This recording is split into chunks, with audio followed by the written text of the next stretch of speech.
Okay, I decided to do a quick refresher on watercolor. I know you guys have done it a couple of times this year, but just some things you could try for your quotes that could look cool. So first, I'm gonna sort of show you kind of probably what I would do, where I'm just gonna generally start laying down some color.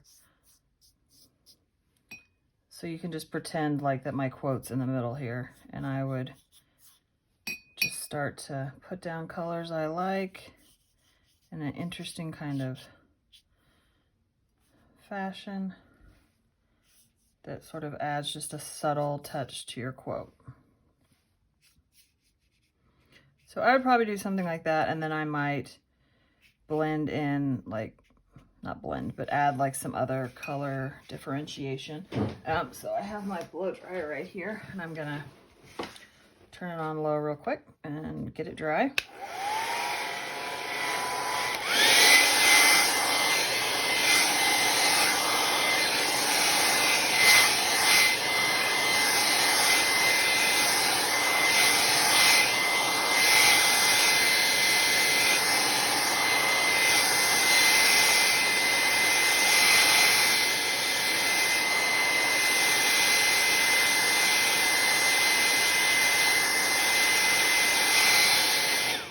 And you could see as I ended up turning it up to the high setting because I'm not very patient. I didn't want to wait.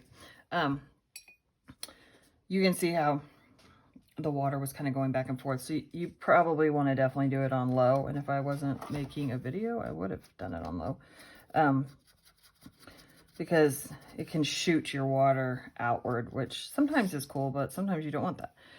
Okay, so I'm going to gently start to lay color on top. Remember that if I wipe it a bunch, it's just going to take off what's underneath. And so instead of having like a layered effect, I'm just going to end up having green.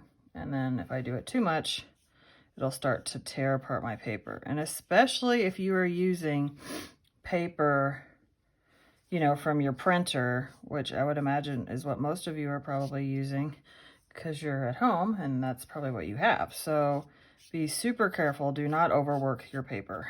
Like barely, I don't even know if I would be doing 2 different colors if I was just using computer paper. And then as it like dips and grooves, if you don't like that look, because your paper is going to wrinkle a bit. I'm trying to figure out where I put my paper towels. Oh, I see one. You can take like a paper towel or a Kleenex or something like that, and you can like dip it and see how it'll suck it up. And then the video that I posted a couple of days ago on how to unwrinkle your paper, you can do the same thing again with this. Flip it over and iron it. So I'm going to go ahead and dry it again.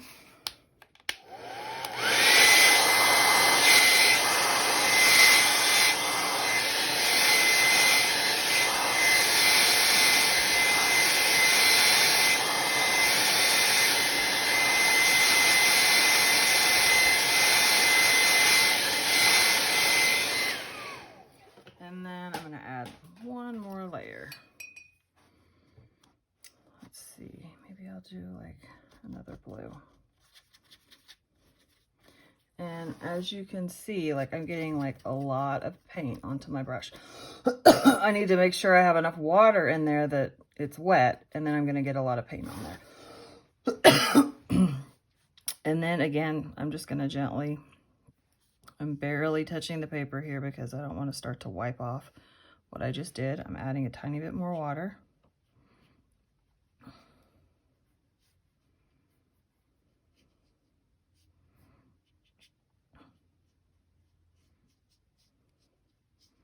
So I can just kind of have a pretty abstract coloration of blues and greens. So you can do something like that. Here is another cool thing that you can do. You can put paint down. So some watercolor paint. Gonna put it down.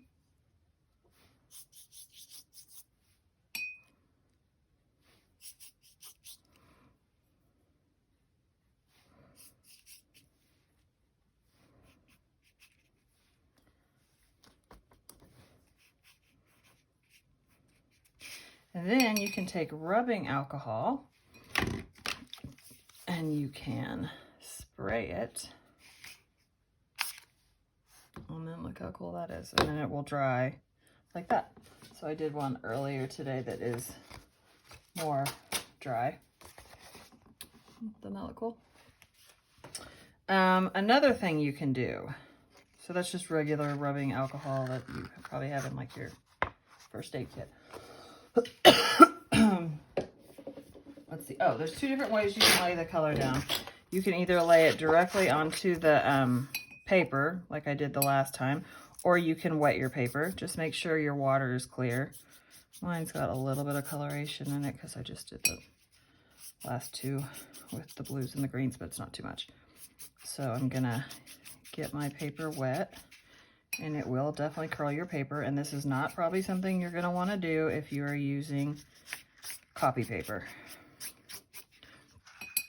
And then I'll get some of this pink right here. And then you can watch how, let me see, pull it down my hand, how it will start to spread out when I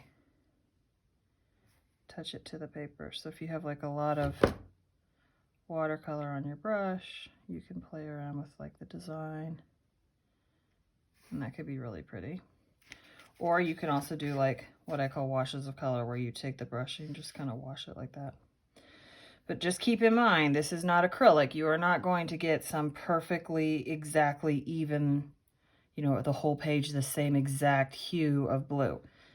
So just be cool with that, because that's how watercolor works.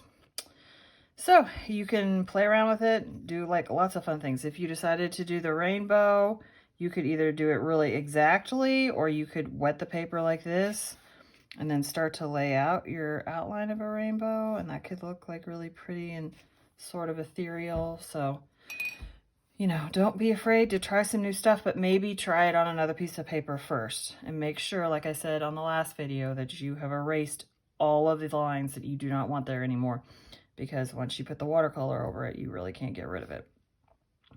All right, you guys can do this. I'm excited.